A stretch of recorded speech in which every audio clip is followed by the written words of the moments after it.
ओम नमः पाणिनिकात्यायन पतंजलिभ्यः शब्द विद्या संप्रदाय कर्तृभ्यः परम ऋषिभ्यो नमो महद्भ्यो मुनिभ्यो गुरुभ्यः येनाक्षर समाम्नायम् अधिगम्य महेश्वरात् कृत्स्नं व्याकरणं प्रोक्तं तस्मै पाणिनये नमः।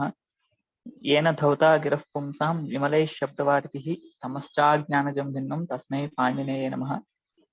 वाक्यकारं वररुचिं भाष्यकारं पतंजलिं पाणिनिं सूत्रकारं च प्रणतोऽस्मि मुनित्रयम्। गुरुर्ब्रह्मा गुरुर्विष्णुः गुरुर्देवो महेश्वरः गुरुः साक्षात् परं ब्रह्म तस्मै శ్రీ గురవే నమః। నిన్న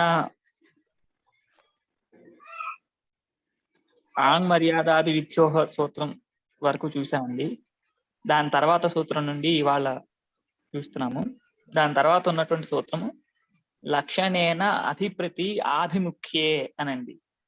అష్టాధ్యాయి సూత్ర సంఖ్య 2:1-14 అండి. లక్షణేన ప్రతి ఆభిముఖ్యే అంటే లక్షణేన, లక్షణము అంటే ఇంతకు ముందు మనం చాలా సూత్రాల్లో చూసాము. లక్షణ పదానికి చిహ్నము, జ్ఞాపకము అని అర్థము. ఇప్పుడు లక్షణేన అనే దాని చేత జ్ఞాపకేన అనే అర్థం తీసుకోవాలి. అంటే ఏదైతే ఒక పదం ఒక చిహ్నాన్ని కానీ జ్ఞాపక తెలియజేస్తుందో, అది జ్ఞాపకం అవుతుందో, ఒక చిహ్నంగా ఉంటుందో అటువంటిది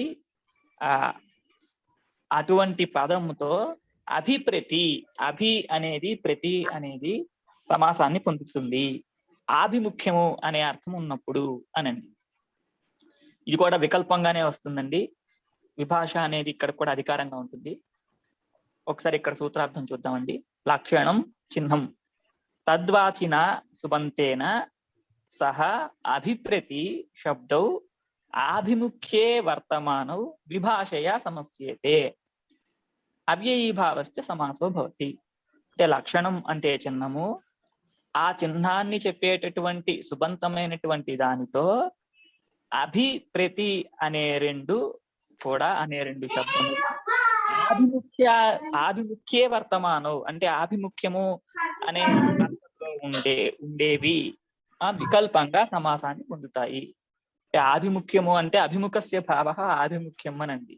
అభిముఖము అంటే ఎదురుగుండా ఉండడం, ఆభిముఖ్యము అంటే ఎదురుకుండా ఉండడం అని, అంటే ఈ ఎదురెదురుకుండా ఉండడం అంటే ఎదురుకుండా పడడం అన్నమాట. ఇక్కడ ఉదాహరణ చూస్తే మీకు అర్థమవుతుంది. ఈ ఆభిముఖ్యము అనే అర్థం ఉన్నప్పుడు, అంటే ఎదురుగుండా పడడం అనే అర్థం ఉన్నప్పుడు అభి ప్రతి అనేవి రెండు చిహ్నవాచకము లేనటువంటి వాటితో వికల్పంగా సమాసాన్ని పొందుతాయి అనండి. అది ఈ సమాసానికి అవ్యయీభావము అని పేరు కూడా ఉంటుంది. ఉదాహరణ అభ్యగ్ని శలభాః పతంతి. అభ్యగ్ని అంటే అగ్నిం అభి అని విగ్రహవాక్యం అండి. అగ్నిం అభి అంటే అగ్నికి ఎదురుకుండా, అంటే అగ్ని మీదకి, అగ్నికి అభిముఖంగా అంటాం కదా, అట్లా అగ్ని మీదకి పతంతి పడుతూ ఉన్నాయి. అంటే ఇక్కడ ఆభిముఖ్యము అనే అర్థం ఉంది అని చెప్పడం కోసం శలభాః పతంతి అని చెప్పారు. అంటే శలభలు ఎప్పుడు కూడా అగ్ని ఎటుందో వాటి మీదే పడతాయి. అంటే ఈ అగ్ని అనేది చిహ్నవాచకం అనమాట. ఒక చిహ్నాన్ని తెలియజేస్తుంది. ఏంటి చిహ్నము అంటే ఈ శలభ పతనంలో చిహ్నం, జ్ఞాపకం. శలభలు ఎక్కడ పడుతున్నాయి అంటే ఎక్కడైతే అగ్ని ఉందో అక్కడ పడుతున్నాయి అని. కాబట్టి చిహ్నవాచకమైనటువంటి పదము అగ్ని అనేది. ఈ అగ్ని అనేటటువంటి దానితో అభి అనే పదము, ప్రతి అనే పదము వికల్పంగా సమాసాన్ని పొందుతుంది. సమాసాన్ని పొందితే అభ్యగ్ని, అభి అనే సమాసాన్ని పొందితే అభ్యగ్ని, ప్రతి అనేది సమాసాన్ని పొందితే ప్రత్యగ్ని. ఈ రెండింటికి అర్థం ఏంటి అంటే ఈ రెండు లక్షణాలు లక్షణవాచకాలుగా ఉన్నాయి. అంటే వీటి మీదకి పడుతూ ఉన్నాయి. ప్రకృతంలో శలభలు, ఇంకా వేరే సందర్భాల్లో ఏవైనా కావచ్చు. దీనికి అభ్యగ్ని అనేది సమస్త పదము, లౌకిక విగ్రహవాక్యం అనేది అగ్ని అభి అనండి. ఇక్కడి నుంచి ప్రక్రియ మొదలవుతుందండి. ఎవరు చెప్తారండి మొదటి ఉదాహరణ?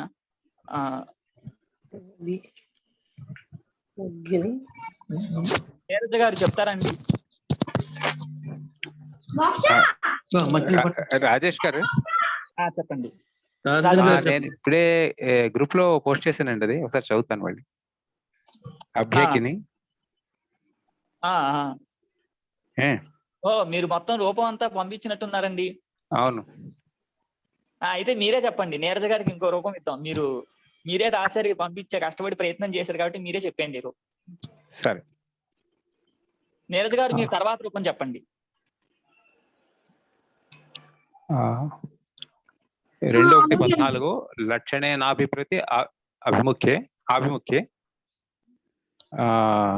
అభ్యగ్ని ఇత్యస్య సమాసపద నిరూపణ. ఇది అగ్నిం అభి అనేది లౌకిక విగ్రహవాక్యం అండి. అగ్ని అం అభి సు ఇది అలౌకిక విగ్రహవాక్యం.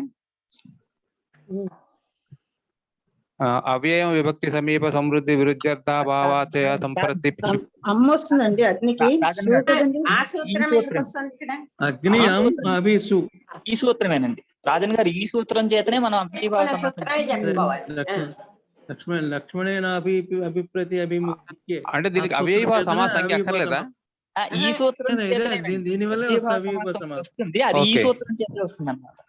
ఓకే, అందులో ఉన్నది అన్నిటికీ అనువృత్తిగా మనకు అనువృత్తిగా వస్తాయి. విభాష, పంచమ్య ఇవన్నీ అనువృత్తిగా వస్తాయి. అని ఇక్కడ అమ్మ వస్తుందండి. అమ్మ అగ్ని మన లేదు కదండి. అగ్ని అని విగ్రహవాక్యంలో అగ్ని అం అభిసు అంతేనండి అలౌకిక విగ్రహవాక్యం. అవునండి. రాజన్ గారు మీరు చెప్పండి. రాజన్ గారు చెప్తున్నారండి.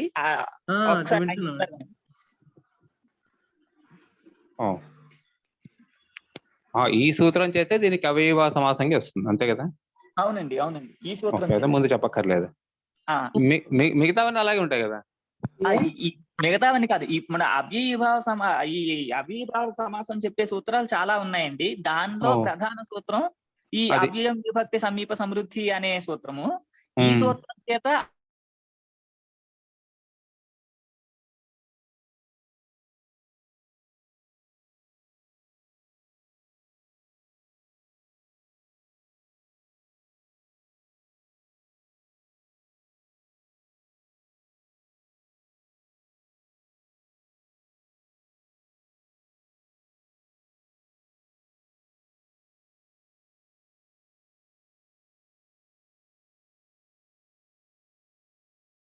అభి అగ్ని అని ఏర్పడగా అవ్యయీ భావశ్చ వల్ల అవ్యయ సంజ్ఞ, అవ్యయీ భావశ్చ వల్ల నపుంసకత్వం, విశిష్టస్య అదే అభ్యగ్ని ఇది విశిష్టస్య ప్రాతిపదిక సంజ్ఞాయా సత్వాత్. తర్వాత సోజసమౌట్ వాటి వల్ల ప్రథమైక వచన కాదుగా ఇది. ఇక్కడ ప్రథమైక వచన.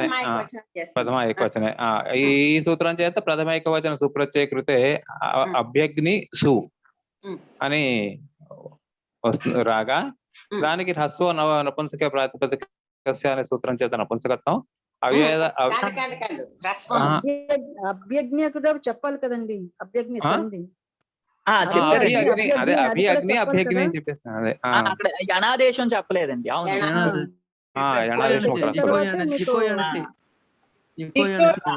రాజలక్ష్మి గారండి చెప్పింది. అవునండి, అభ్యగ్ని అదే టేకెన్ ఫర్ గ్రాంటెడ్.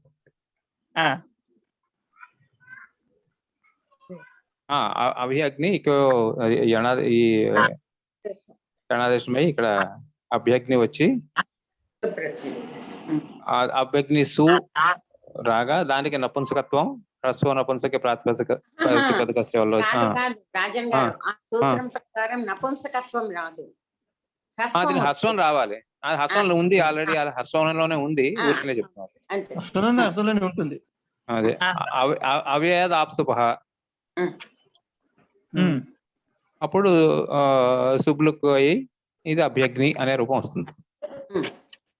అది ఒకవేళ సమాసం కాకపోతే అగ్నిం అభి అని ఉంటుంది. అంతే. 3 కరెక్షన్స్ ఇందులో. ఓకే, దాని తర్వాత ప్రత్యగ్ని. నీరజ గారు మీరు చెప్పండి. అలాగే అగ్నిం ప్రతి అండి. అగ్ని అం ప్రతి సు. మళ్ళీ అండి ఒకసారి ఒకసారి సమస్త పదము విగ్రహ వాక్యం ఒకసారి మళ్ళీ ఉచ్చరించండి. విగ్రహ వాక్యము అగ్నిం ప్రతి అండి. ఆ, అగ్ని ప్రతి సు అండి. అలౌకిక విగ్రహ వాక్యం. ఆ, ఆ, చెప్పండి. లక్షణే నాభి ప్రతి ఆభిముఖ్యే అనే సూత్రం చేత అవ్యయీభావ సమాస సంజ్ఞ వికల్పంగా వస్తుందండి. తర్వాత కృత్తద్ధిత సమాసాశ్చ అనే సూత్రం చేత ప్రాతిపదిక సంజ్ఞ రాగా సుపో ధాతు ప్రాతిపదికయో అనే సూత్రం చేత సుప్పులకు లుక్కులు రాగా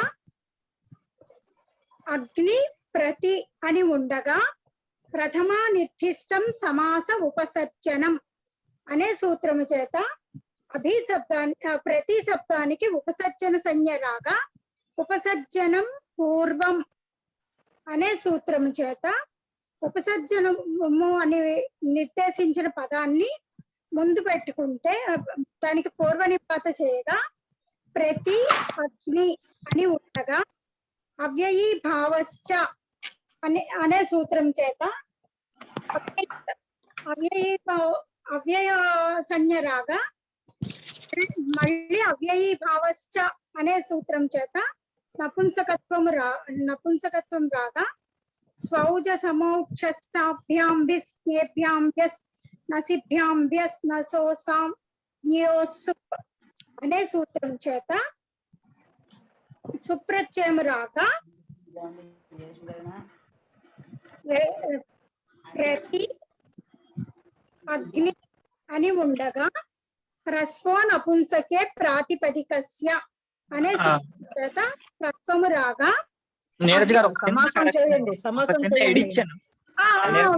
చెప్తారండి, మర్చిపోయారండి. ఇకో ఎనర్జీ ప్రతి అగ్ని అనేది అవును. చెప్పిన తర్వాత అవునండి. అక్కడ కూడా ఉపసర్జనం ప్రత్యగ్ని తర్వాత ప్రత్యగ్ని యనాదేశం వస్తుంది. రావాలి. ప్రత్యగ్ని అని వస్తుంది. అవునండి. యనాదేశం ప్రత్యగ్ని. ఉపసర్జనం పూర్వం తర్వాత ఇకో ఎనర్జీ అనే సూత్రం చేత యనాదేశము రాగా ప్రత్యగ్ని అని ఉండగా అవ్యయీభావశ్చ అనే సూత్రం చేత అవ్యయ సంజ్ఞ రాగా అవ్యయీభావశ్చ అనే సూత్రం చేత నపుంసకత్వం రాగా స్వౌజ సమోక్షష్టాభ్యాం విస్ స్నేభ్యాం విస్ నసిభ్యాం విస్ నసోసాం జియోసుప్ అనే సూత్రం చేత సుప్రత్యయము రాగా ప్రత్యగ్ని సు అని ఉండగా హ్రస్వ నపుంసకే ప్రాతిపదికస్య అనే సూత్రము చేత హ్రస్వము రాగా, అంటే ఇక్కడ హ్రస్వమే ఉండడం చేత మార్పు ఏమి ఉండదండి. అవ్యయాదాప్ సుపహ అనే సూత్రం చేత ఇక్కడ ఏం చెప్తారంటే అండి, ఇక్కడ హ్రస్వం యొక్క స్థానంలో హ్రస్వమే రాగా అని చెప్తారనమాట. అలాగే హ్రస్వం యొక్క స్థానంలో హ్రస్వమే రాగా అవ్యయాదాప్ సుపహ అనే సూత్రము చేత సుప్రత్యయానికి లుక్కు రాగా ప్రత్యగ్ని అనే రూపము సిద్ధిస్తుందండి. ఒకవేళ సమాసము వికల్పంగా చెప్పడం వల్ల ఈ సమాసము రాని పక్షంలో, అవ్యయీభావ సమాసము రాని పక్షంలో అగ్నిం ప్రతి అనే రూపమే ఉంటుందండి. అంతేనండి. దాని తర్వాత మనం కాశికలో పైకి వెళ్తున్నామండి. అభ్యగ్ని చలభా పతంతి అగ్నిమభి ప్రత్యగ్ని అగ్నిం ప్రతి అనే ఉదాహరణలు. అగ్నిం లక్ష్యీకృత్య అభిముఖం పతంతి ఇత్యర్థ. అంటే అగ్నినే లక్ష్యంగా చేసుకుని అవి అభిముఖంగా ఎదురుకుండా పడుతున్నాయి అనే అర్థము అని. అంటే ఇక్కడ లక్షణార్థం ఉంది అని చెప్పడం కోసం ఆభిముఖ్యార్థం కూడా ఉంది అని చెప్పడం కోసం ఈ అర్థాన్ని ఇక్కడ వివరిస్తున్నారు. ఇది మనం అనుకున్నాము. ఈ సూత్రం అయిందండి. దాని తర్వాత అందరికీ ఇంకా ఇక్కడ దళసార్థక్యాలు మొదలు పెడుతున్నారు. అంటే లక్షణేనేతి కిం అంటే సూత్రంలో లక్షణేనా అని చెప్పకపోయినట్లయితే సూత్రము అభిప్రతి ఆభిముఖ్యే అనే సూత్రం ఉంటుందండి. అంటే అభి అనేది ప్రతి అనేది ఆభిముఖ్యము అనే అర్థం ఉన్నప్పుడు సమాసాన్ని పొందుతాయి అనే అర్థం ఉంటుంది. ఆ అర్థమే కనుక ఉన్నట్లయితే సృఘ్నం ప్రతి గతః అనే దగ్గర సృఘ్నం ప్రతి అనే వాటికి కూడా ఈ సమాసం అనేది రావాల్సి వస్తుంది. కాబట్టి లక్షణేనా అని చెప్పినట్లయితే ఎక్కడైతే లక్షణం ఉంటుందో, చిహ్నం ఉంటుందో అప్పుడే ఈ సమాసం వస్తుంది. లేని చోట్ల రాదు అని చెప్పడం వల్ల ఈ శృఘ్నం ప్రతిగత అనే దగ్గర సమాసం రాదు అని వారించడం చెప్పడం కుదురుతుంది. అంటే ఈ శృఘ్నం ప్రతిగత అనే వాక్యం ఏ సందర్భంలో వాడుతున్నారంటే ఇక్కడ ఇచ్చిన ఉదాహరణను బట్టి, అంటే ఒక అతను శృఘ్న దేశానికి వెళ్ళాలనుకుని కానీ ఒక దిగ్భ్రమ కలగడం వలన ఆ దేశాన్ని వెళ్లకుండా మళ్ళీ శృఘ్న దేశాన్నే పొందుతున్నప్పుడు, అంటే మళ్ళీ అదే ప్రదేశానికి వస్తున్నప్పుడు ఈ వాక్యం ఉంది అని. అంటే ఇక్కడ ఆభిముఖ్యార్థం అనేది ఉన్నది. అంటే అతను శృఘ్న దేశం నుండే వెళ్ళాడు, మళ్ళీ శృఘ్న దేశానికి వెనక్కి వస్తున్నాడు కాబట్టి ఇక్కడ మళ్ళీ ఎదురుకుండా రావడం అనే అర్థం ఉంది, ఆభిముఖ్యార్థం ఉంది. కానీ ఇక్కడ ఈ శృఘ్న దేశం అనేది లక్షణం కాలేదు కాబట్టి ఇక్కడ ఈ సమాసం అనేది వారించడం కుదిరింది. ఒకవేళ లక్షణేనా అని సూత్రంలో లేకపోయినట్లయితే ఇక్కడ కూడా ఆభిముఖ్యార్థం ఉండడం వల్ల ప్రతి అనే అవ్యయం కూడా ఉండడం వల్ల ఇక్కడ కూడా ఈ సమాసం అనేది వికల్పంగా రావాల్సి వచ్చి ఉండేది. ప్రతి లక్షణేనేతికి శృఘ్నం ప్రతిగత ప్రతినివృత్య శృఘ్నమేవ అభిముఖం గత అనండి. అంటే ఇక్కడ నుండి వెళ్ళి శృఘ్న దేశం నుండి వెళ్ళి మళ్ళీ వేరే దిక్కుకు వెళ్ళబోయి మళ్ళీ అక్కడి నుండి మరలి మళ్ళీ శృఘ్న దేశానికే వచ్చాడు, అభిముఖంగా వచ్చాడు అనండి.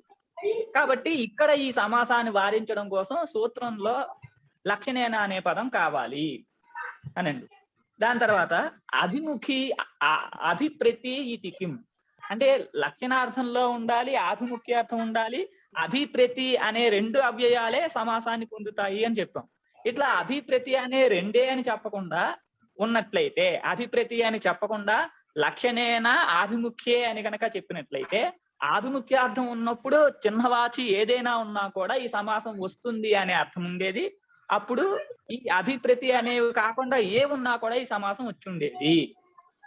దానికి ఒక దోషం ఎక్కడంటే ఏన అగ్ని తేన గత, అంటే అగ్ని ఏ మార్గంలో వెళ్ళిందో అదే మార్గంలో ఇతను కూడా వెళ్ళాడు అని.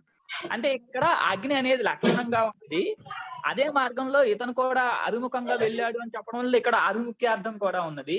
కానీ ఇక్కడ లేనిది ఏంటంటే అభి అనే అవ్యయము, ప్రతి అనే అవ్యయము లేదు. ఒకవేళ సూత్రంలో అభిప్రతి అని కనుక లేకపోయినట్లయితే ఈ ఏన అగ్ని అనే దగ్గర కూడా సమాసం అనేది రావాల్సి వచ్చి ఉండేది. దాన్ని వారించడం కోసం అభిప్రతి అనే చెప్పాలి అనండి. ఒకవేళ అభిప్రతి అని చెప్పినట్లయితే ఇక్కడ అభి అని కానీ ప్రతి అని కానీ లేకపోవడం వల్ల ఈ సమాసం వారించడం కుదురుతుంది అనండి. కాబట్టి అభిప్రతి అని ఉండాలి అని. దాని తర్వాత ఆభిముఖ్యే ఇతి కిం, అంటే ఆభిముఖ్యము అనే అర్థం కూడా ఉన్నప్పుడు ఈ సమాసం వస్తుంది అని చెప్పాం. ఒకవేళ అలా చెప్పకపోయినట్లయితే, ఆభిముఖ్యార్థం లేకపోయినా ఎక్కడైతే చిహ్నవాచకము ఉండి అభి అని గాని ప్రతి అని గాని ఉంటుందో అప్పుడు అవ్యయభావ సమాసం అనేది రావాల్సి వచ్చేది. దానికి ఉదాహరణ ఏం చెప్తున్నారు, అభ్యంకాహ గావహ. అంటే అభ్యంకాహ గావహ అంటే అర్థం ఏంటంటే ఈ అంకం అంటే చిహ్నము అని అర్థం కదండి. అంకము అంటే చిహ్నము. ఈ చిహ్నాలు మచ్చ, చిహ్నము అంటే ఇక్కడ మచ్చ అనుకుందాం గోవు విషయంలో. ఆ మచ్చ అనేది అభినవాహ అన్నమాట. అంటే ఇప్పుడే ఆ మచ్చలు వస్తున్నాయి గోవుకి అని. అంటే ఇక్కడ కూడా చిహ్నార్థం అనేది ఉన్నది, అలాగే అభి అనేది కూడా ఉన్నది. కాబట్టి ఇక్కడ కూడా ఈ ఆభిముఖ్యే అనేది సూత్రంలో లేకపోతే అవ్యయభావ సమాసం అనేది రావాల్సి వస్తుంది. దాన్ని వారించడం కోసం ఆభిముఖ్య అని చెప్పాలి. ఆభిముఖ్య అని చెప్పినట్లయితే లక్షణము అనే అర్థం అనే ప్రయోగం ఉన్నా కూడా ఆభిముఖ్యము అనే అర్థం కూడా ఉండాలి. అప్పుడే ఈ అవ్యయభావం వస్తుంది అనే అర్థం ఉంటుంది. అభ్యంకాహ అనే దగ్గర ఆభిముఖ్యార్థం లేకపోవడం వల్ల ఈ అవ్యయభావ సమాసం అనేది బాధించబడుతుంది. పైన చెప్పబోయే బహువ్రీహి సమాసం అనేది ప్రవర్తిస్తుంది. అప్పుడు అభ్యంకాహ గావహ అనే రూపం సిద్ధిస్తుంది, అనే ప్రయోగం సిద్ధిస్తుంది. అలాగే ప్రత్యంకాహ గావహ అనేది కూడా సిద్ధిస్తుంది. ఇక్కడ అభ్యంకాహ ప్రత్యంకాహ అనే దానికి అర్థం ఏంటంటే నవాంకాహ ఇత్యర్థః. నవాంకాహ అంటే ఇప్పుడే ఆ కొత్తగా చిహ్నాలు గోవు యందు ఏర్పడ్డాయి అని అర్థము. అంటే ఇక్కడ ఆభిముఖ్యార్థం లేదు అని చెప్పడం తాత్పర్యం. ఆభిముఖ్యార్థం లేకపోవడం వల్ల ఇక్కడ ఈ అవ్యయభావ సమాసం అనేది రాలేదు. అందరికీ అర్థమైందండి? అంటే ఈ సూత్రంలో ఉండే పదాలు ప్రతి దానికి కూడా మనం అవసరమే అనేదాన్ని చూపించాం అన్నమాట. ప్రతి పదము అవసరమే అని. లక్షణేన అనేది అవసరమే, అభిప్రతి అనేది అవసరమే, ఆభిముఖ్యము అనేది కూడా అవసరమే. 3 పదాలు అవసరమే అని. దాని తర్వాత సూత్రం అండి, అనుహు యత్ సమయ. రాజేష్, దుర్గాభవన్ గారు చెప్పండి. నమస్తే, అందరికి నమస్కారం. ఏం లేదు, ఈ సూత్రంలో జస్ట్ పూర్వం గుర్తు తెచ్చుకుందామని ఎవరో అడిగినట్టున్నారు కదా, అగ్నిం అని ద్వితీయ ఉంది అని. అవును. అభిప్రతికి ఇక్కడ ద్వితీయ ఇప్పుడే చూసాను కర్మ ప్రవచనీయ సూత్రాలు. అవునండి. అక్కడ కనపడలేదు. సో ఎక్కడి నుంచి వచ్చింది అగ్నిం అని అంటే ద్వితీయ? నమస్తే అండి. లక్ష్మీ యుద్ధం భూత వాక్యాన్ని చదివాం కదా, ఇత్తం భూతేనా అంటే మరి అది ఇక్కడ ఇత్తం భూతం కాదు కదా, అక్కడ లక్షణం వేరు. ఇప్పుడే చూస్తాను ఆ సూత్రం కూడా. అదంటారా? అవ్వచ్చు, కానీ అది అలా అనిపించలేదు. ఇప్పుడే చూస్తాను అభిరభాగే అనే సూత్రం చెప్పారండి. అభిరభాగే తర్వాత అభిరభాగే, మళ్ళీ అది అభాగే కదా. అభి కూడా ఉంది కదా, అభి కూడా ఉంది కదా. అభి ఉంది, అభాగ అన్న అర్థంలో ఉంది. అంటే అభి ఇక్కడ అభాగ అన్న అర్థంలో లేదు. ఇక్కడ భాగము అనే అర్థంలో ఉండకూడదండి. అదే అదే, కానీ మిగతావి ఇత్తం భూత అవి కదా. లక్షణ ఇత్తం భూత, ఇత్తం భూతాఖ్యాన, వీప్స, ఆ 3. ఇక్కడ ఇక్కడ లక్షణానికి ఏం చెప్పారంటే వృక్షం ప్రతి విద్యోతతే విద్యుత్ అని చెప్పారు. ఓకే, అక్కడ యాక్చువల్లీ ఇది లేదు, ప్రతి ఉంది. ఓకే ఓకే ఓకే, ప్రతి అభి 2 ఉన్నాయి అంటే అదే తీసుకోవాలంటారా? అదే అభిరభాగే అనే అభి కూడా ఉంది. సరే, బాగుంది అక్కడ దాకా.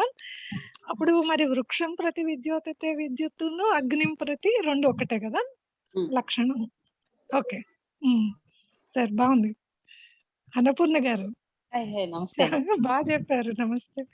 అవును, అదే చూసాను కానీ అలా అనిపించలేదు లక్షణం అని, కానీ ఇప్పుడు చూస్తే అనిపిస్తుంది. అవును, ఓకే, దాని నుంచి వచ్చింది. సరే, ఇంకొకటి మీరు ముందుకెళ్లే లోపల రాజేష్, నిన్న పాఠంలో అది ఒకటి అడగచ్చా? అడగండి. ఇప్పుడు అపపరిబహిరంచవ పంచమ్య అని ఒక సూత్రమును, ఆంగ్ మర్యాదాభివిధ్యోహో అని 2 సూత్రాలు కదా. ఇక్కడ విభాష తర్వాత నిన్న చేస్తున్నది అది విన్నాను రికార్డింగ్. ఇక్కడ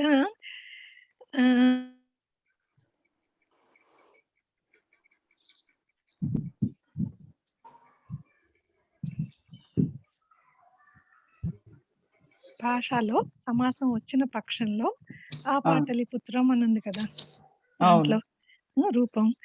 ఇప్పుడు ఈ విభాష ముందు దాకా అన్ని సూత్రాల్లోనూ అపంచమ్యాహ, అది అదేంటది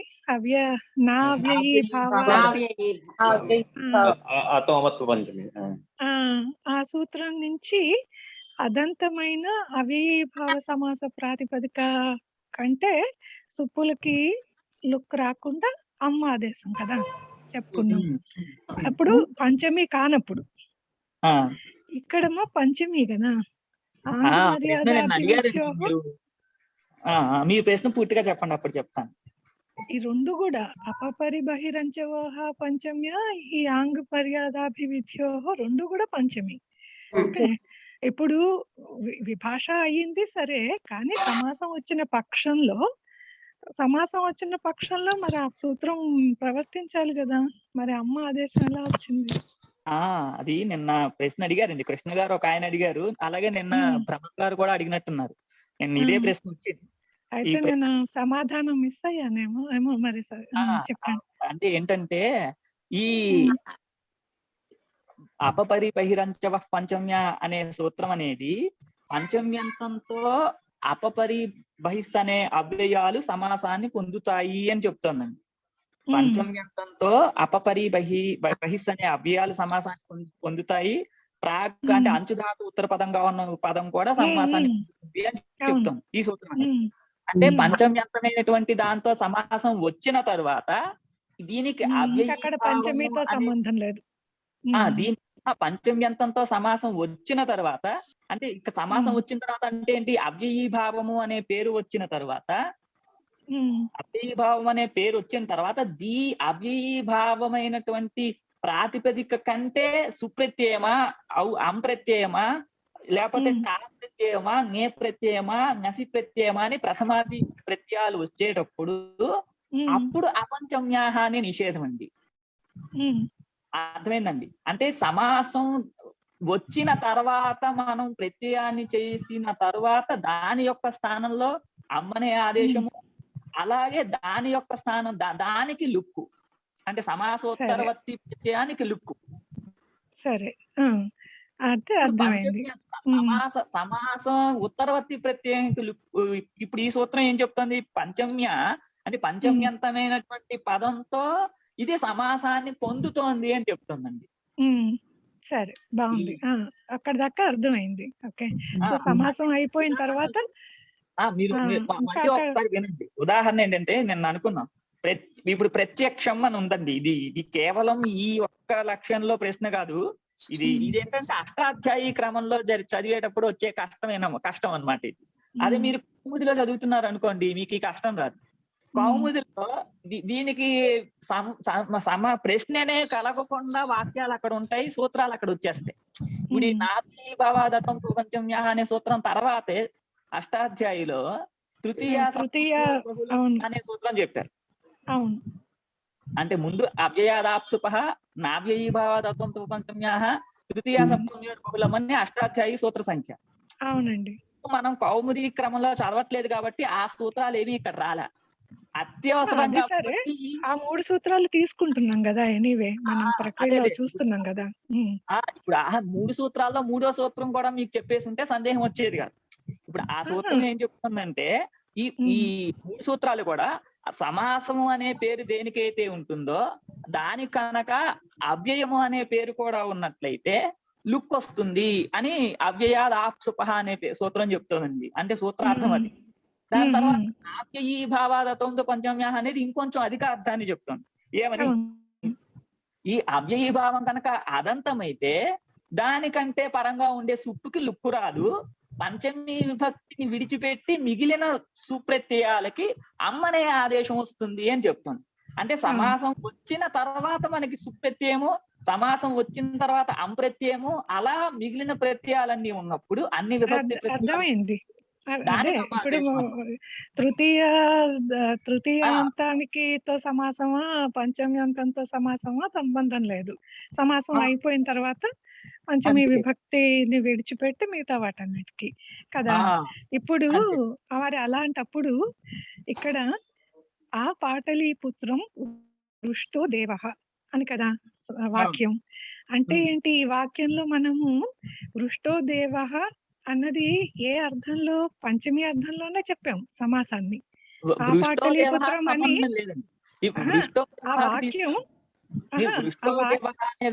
ఆ వాక్యానికి అర్థం ఏంటి ముందు చెప్పండి, దాని తర్వాత మనం ఆలోచిద్దాం. అదే ఆంగ్ దాన్ని విడిచిపెట్టాను ఏదో ఉంది కదా ఇందాక, ఇదివరకు ఆంగ్ దాన్ని విడిచిపెట్టి మిగతా చోట్లంతా వర్షం పడిందని కదా. ఇప్పుడు ఇప్పుడు మనము ఒకవేళ సమాసం చేయకపోతే మనం పంచమిలోనే చెప్పేవాళ్ళం కదా, ఆ పాటలీపుత్రాత్ అని చెప్పేవాళ్ళం కదా. కాబట్టి ఇది పంచమిలోనే ఉంది కదా. మరి ఇక్కడ అపంచమ్యాః ఉందండి. ఏది పంచమిలో ఉందండి? ఆ పాటలీపుత్రం అనేది ప్రథమలో ఉందండి. అవును, అసలు పంచమి వచ్చే అవకాశం ఎప్పుడు వస్తుంది అలాంటప్పుడు? వస్తుంది, ఎందుకంటే ఆ పాటలీపుత్రాత్ ఆ వాక్య స్వరూపం మనం ఒకటి తీసుకుంటే మీకు తెలుస్తుందండి. పాటలీపుత్రాత్ దృష్టో దేవః. ఆ పాటలీపుత్రాత్ దృష్టో దేవః అంటే వాక్యంలో భేదం కనిపించట్లే. వాక్యంలో మనకి ఇది భేదం ఉంది అని స్పష్టంగా తెలిసేలా అసలు అపంచమ్యాః అనడానికి కారణము పంచమిలో ఆ పంచమీ విభక్తిని వదిలేసి ఇదంతా జరుగుతుంది. ఒక్క నిమిషం రాజేష్ గారు, ఒక్క నిమిషం అండి. ఇప్పుడు మీరు ఈ ఆ పాటలిపుత్రం అనేది మనం ఉదాహరణ తీసుకుంటే కొంచెం జటిలంగా ఉంది. సామాన్యంగా ఉండే ఉదాహరణ ప్రత్యక్షం అనే ఉదాహరణ గాని ప్రత్యేకం అనే ఒక అభివ్యూహం తీసుకున్నామండి. అవును, నిన్న దాంట్లో చెప్పారు మీకు కదా, ప్రత్యేకస్మాత్తునే చెప్పారు కదా. అవును మరి అలాంటప్పుడు ఇక్కడ అలా కూడా ఆ అన్నింటినీ చెప్పారు. పాటలీపుత్రాత్ చెప్పాలి కదా అని. అవును చెప్పాలి. అటువంటి లక్ష్యం మనం తీసుకురావాలి. ఇప్పుడు ఆ పాటలిపుత్రం దృష్టోదేవ అనే దగ్గర మనం ప్రథమాంతంలో ఉంది అని చెప్తున్నాం. అంటే పాటలిపుత్ర అంటే ఇది ప్రథమాంతం అని కూడా చెప్పక్కర్లే. పాటలిపుత్రాన్ని విడిచిపెట్టి వరుణుడు వర్షాన్ని కురిపించాడు అనే ద్వితీయాంతం అనుకుంది. మీరు వచ్చినప్పుడు కర్మ ప్రవచనం చెప్తోంది ఈ అర్థంలో అంటే పంచమి వస్తుందని. ఆ పంచమి అర్థంలో మనం సమాసం చేస్తాము. అలాంటప్పుడు అపంచమ్యాహ అని అమ్మ ఆదేశం రాదు అని సూత్రం చెప్తోంది. మనం అమ్మ ఆదేశం చేసి పంచమ్యర్థంలో ఆ పాటలీపుత్రం వృష్టోదేవ అంటున్నాం. అది నా డౌట్. పంచమ్యర్థం అనేది ఎక్కడుందండి? పంచమ్యర్థం కేవలం పాటలిపుత్రాత్ అనే దగ్గరే ఉంది. ఇప్పుడు సమస్తమైనటువంటి పంచమ్యంతం ఇక్కడ ఆ పాటలిపుత్ర అనే దగ్గర లేదు. ఇప్పుడు మీకు ఇది దీనికంటే కూడా ఇంకో కొంచెం ఉదాహరణ, ఇంకా జనరలైజ్ ఉదాహరణ చూస్తే మీకు తెలుస్తుంది స్పష్టంగా. రాజపురుష అనే పదం ఉందండి. ఈ రాజపురుష వర్తతే అనే దగ్గర రాజపురుష అనేది ప్రథమాంతంలో ఉంది. రాజపురుషం ఆనయ అనే దగ్గర రాజపురుష అనే సమస్త పదమే ద్వితీయాంతంగా ఉంది. రాజపురుషేణ కృతం అనే దగ్గర సమస్త పదమే తృతీయాంతంలో ఉంది. ఇప్పుడు కేవలం పురుష పదాన్ని మీరు వ్యస్తంగా చూడొద్దు. అంటే పురుష పదం అనేది ఏ విభక్తిలోనైనా ఉండొచ్చు, మనకి సంబంధం లేదు. కానీ ఆ సమస్త పదం ఏ విభక్తిలో ఉన్నది అనేది మాత్రమే మనం సమాసంలో చూడాలి. ఈ నాభీభావత్ అనే సూత్రం దగ్గర. ఇప్పుడు పాటలిపుత్రాత్ అనేది అది వ్యస్త పదము, అది పంచమ్యంతంలోనే ఉండాలి ప్రకృత సూత్రాన్ని అనుసరించి. బహిరంచ పంచమ్యాన్ని ఉండడం వల్ల అది పంచమ్యంతంలోనే ఉండాలి, లేకపోతే సమాసమే. కానీ సమస్త పదమైన ఆ పాటలిపుత్ర అనే పదం ఏదైతే ఉందో ఈ సమస్త పదం కంటే ప్రత్యయం ఏమొస్తుంది అనే దాన్ని బట్టి ఈ అమ్మాదేశం వస్తుందా, లుక్ వస్తుందా, లేకపోతే బహుళంగా అమ్మాదేశం వస్తుందా అనే వ్యవస్థ ఉంటుంది. అసలు అమ్మాదేశం రాని పక్షం ఏమిటో తెలియట్లేదు సమాసంలో. అమాదేశం రాని పక్షం ఏంటంటే పంచమ్యంతం అండి. అదే పంచమ్యంతం ఎప్పుడు వస్తుంది? ఇక్కడేమో చెప్పుకోవట్లేదు కదా మనం పంచమ్యం. అంటే మనం ప్రథమాల్లోనే చెప్పుకుంటాం కానీ అందులో పంచమి రావచ్చు. మరి వస్తే ఇక్కడ రావాలి కదా అని ఉంటాయండి. అంటే ఈ నాభీభావతత్వంతో పంచమ్యాహ తృతీయ సప్తమ్య బహుళం అనే సూత్రారంభాన్ని బట్టే అవ్యయీభావ సమాసాల కంటే అన్ని ఏకవచన ప్రత్యయాలు వస్తాయి అనే ఒక సిద్ధాంతం ఉందన్నమాట.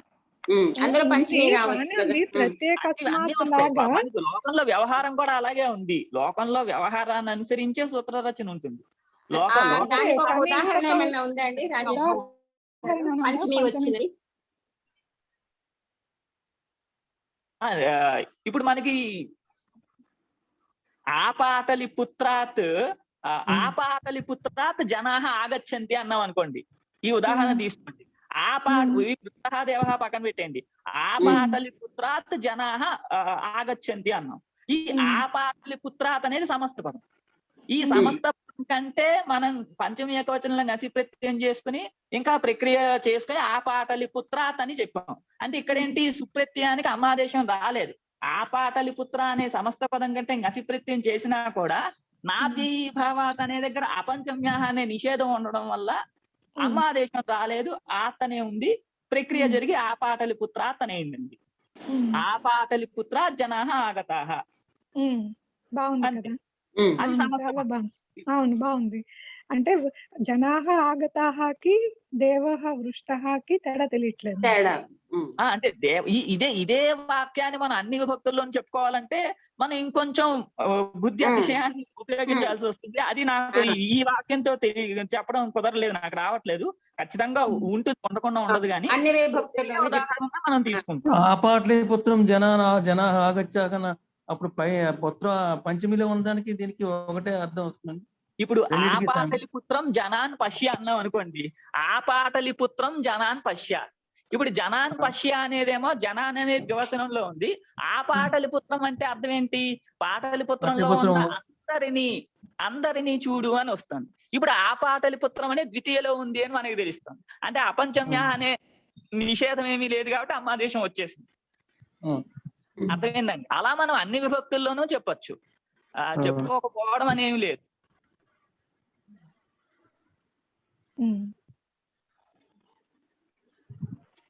అంటే మీరేమంటారు, పంచమి అర్థం చెప్పినప్పుడే పంచమి విభక్తి వాడమంటారు, మిగతా చోట్ల అమ్మాదేశంతోనే వాడమంటారు, అంతేనా? పంచం అని ఆ సూత్రం చెప్తోంది అని నాకు అర్థమైంది. అవ్యయం కంటే అవ్యయం కనుక అవ్యయీభావము అనే పేరును కూడా కలిగి ఉన్నట్లయితే దాని తర్వాత వచ్చేటటువంటి పంచమి విభక్తిని విడిచిపెట్టి అన్ని చోట్ల అమ్మ అనే ఆదేశం వస్తుంది అని సూత్రం చెప్తోందండి. దీనిలో మతభేదం ఏమీ లేదు, అందరికీ ఇదే అభిప్రాయం. అంటే ఈ కాశికాకారులకైనా ఎవరికైనా అన్ని ఏకవచన ప్రత్యయాలు, అన్ని విభక్తులకి సంబంధించిన ఏకవచన ప్రత్యయాలు వస్తాయి. వాటికి అమ్మనే ఆదేశము తృతీయ విభక్తిని, సప్తమి విభక్తిని, పంచమి విభక్తిని విడిచిపెట్టి మిగిలిన చోట్ల ఉంటుంది అనేది. వ్యవహారం కూడా అలాగే ఉంది. అందుకనే వ్యవహారం అంటే ప్రత్యేకస్మిన్ అని చెప్పొచ్చు, ప్రత్యేకం అని కూడా చెప్పొచ్చు. అని ఇవన్నీ కూడా వ్యవహారంలో ఉన్న వాటికే శాస్త్రంలో ఇది సాధుత్వ కల్పన, ఇది అసాధువు అనే సాధుత్వ అసాధుత్వ కల్పన చేయడం.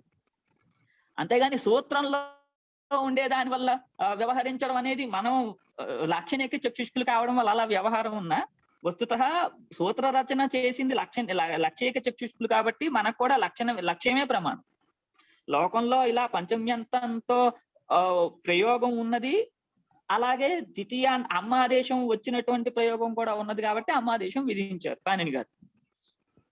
అదే ఆ సూత్రంలో విధించినట్టు అనిపించలేదు, అపంచమ్యాహ అన్నారు కాబట్టి అందుకని డౌట్ వచ్చింది.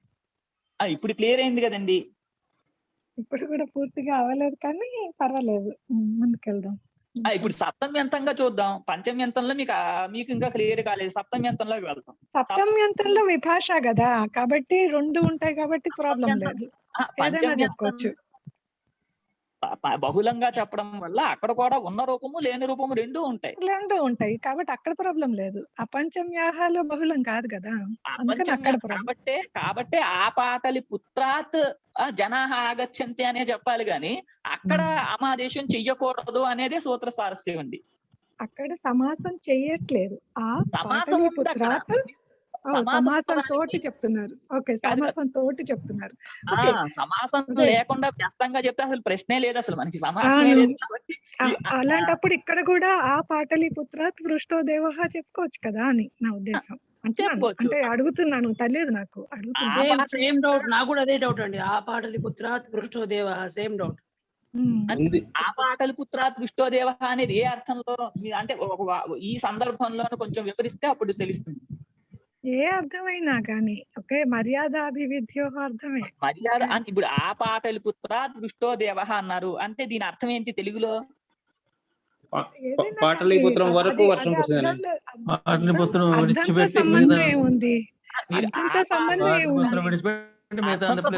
అర్థంతోనే కదండి మనకి సంబంధం. ఇప్పుడు ఆ పాటలి సమాసం చెప్పని రూపమా? ఫస్ట్ మొదటి ప్రశ్న. సమాసం చెప్పండి అసలు పట్టించుకోవట్లేదు, సమాసమే మాట్లాడుతున్నాం. అవును, ఆ పాటలి పుత్రాత్ అనే ఉంటుంది. సమస్య అర్థం ఏమిటి? అక్కడి నుండి వచ్చారు అంటున్నాం. దాని వరకు తీసుకోవచ్చు అన్నారు. ఏదో ఉంటుంది అక్కడ. అక్కడ నుండి వర్షం అర్థంతో ఏం సంబంధం? అర్థం ఏదైనా అవనండి, మర్యాద అభివృద్ధి. దుర్గాభవాని గారు, మీరు వరకు నుండి అనేవి కేవలం ఆందుకే పరిమితం, ఆందుకు మాత్రమే. మరి మీరు సమస్త పదం ఆ పాటలి పుత్ర అని సమస్త పదం చేసిన తర్వాత అక్కడ అపాదానాన్నే చెప్పాలి గాని ఇంకా వరకు నుండి అనే మర్యాద అభివృద్ధి అర్థాలను చెప్పడం సంభవం కాదు అక్కడ.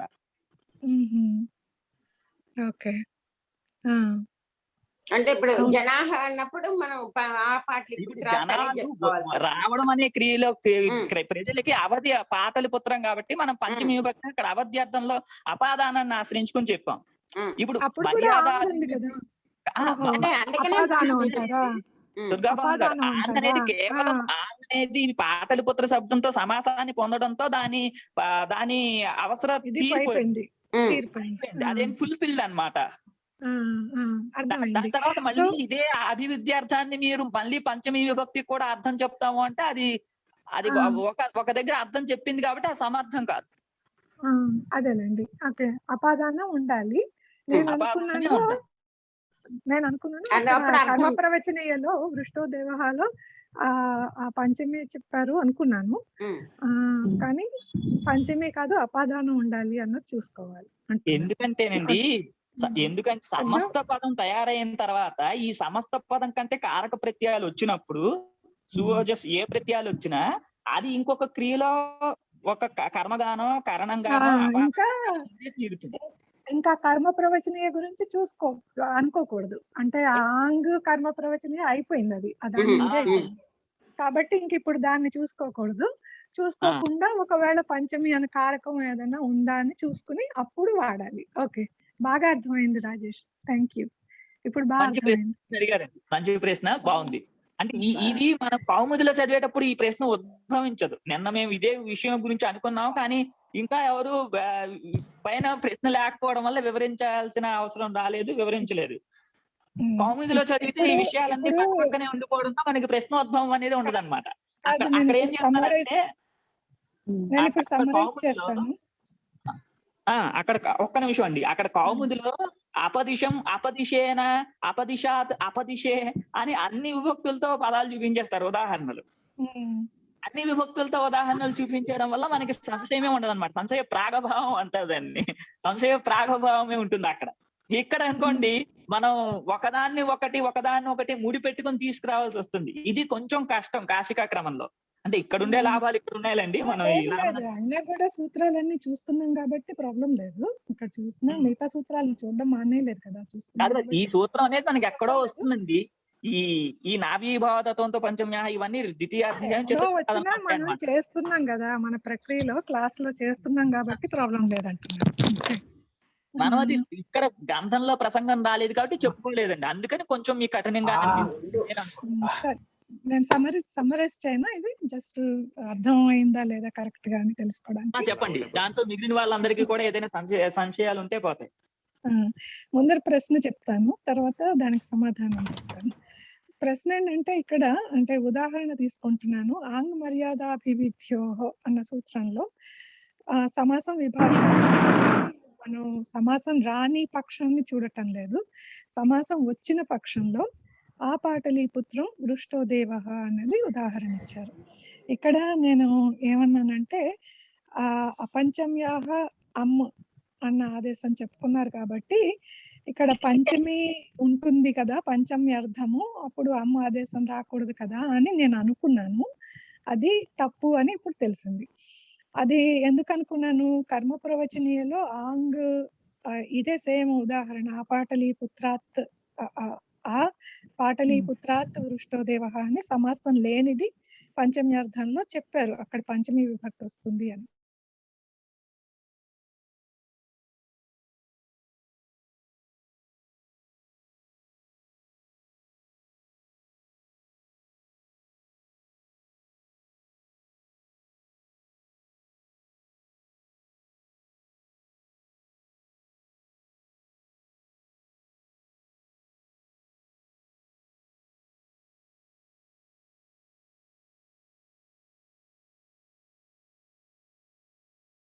ఇప్పుడు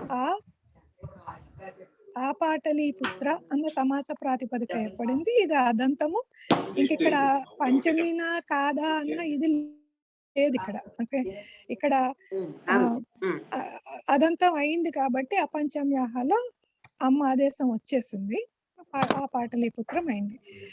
ఇక్కడ ఒకవేళ పంచమి వస్తే పంచమి రావచ్చు కదా అంటే రాజేష్ ఏం చెప్తున్నారంటే ఇక్కడ అపాదానం ఉన్నప్పుడు పంచమి రావాలి, అంటే మొత్తం సమస్త పదానికి అపాదానం ఉన్నప్పుడు పంచమి రావాలి, కానీ విడిగా ఆంగ్ కాబట్టి అలా రాకూడదు.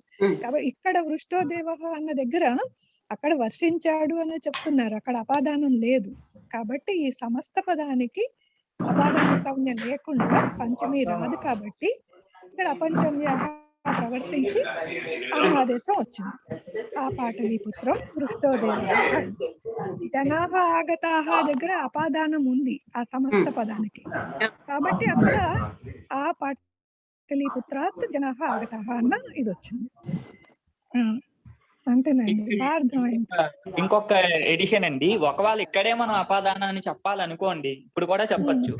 ఆ పాటలీపుత్రాత్ ఆగత్య వృష్టః దేవః అన్నాడు అనుకోండి, ఆ పాటలీపుత్రాత్ శృఘ్నం ఆగత్య వృష్టః దేవః.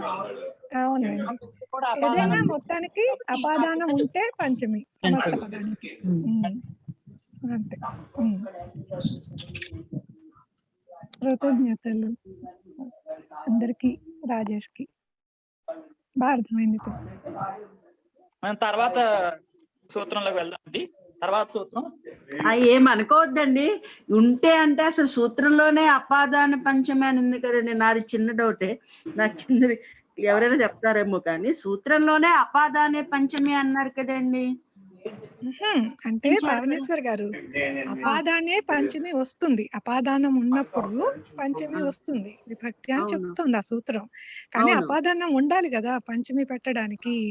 ఇక్కడ ఆ పాటలీపుత్ర అన్నది సమస్త పదం, ఇక్కడ వృష్టో దేవః అన్నది వాక్యం కదా.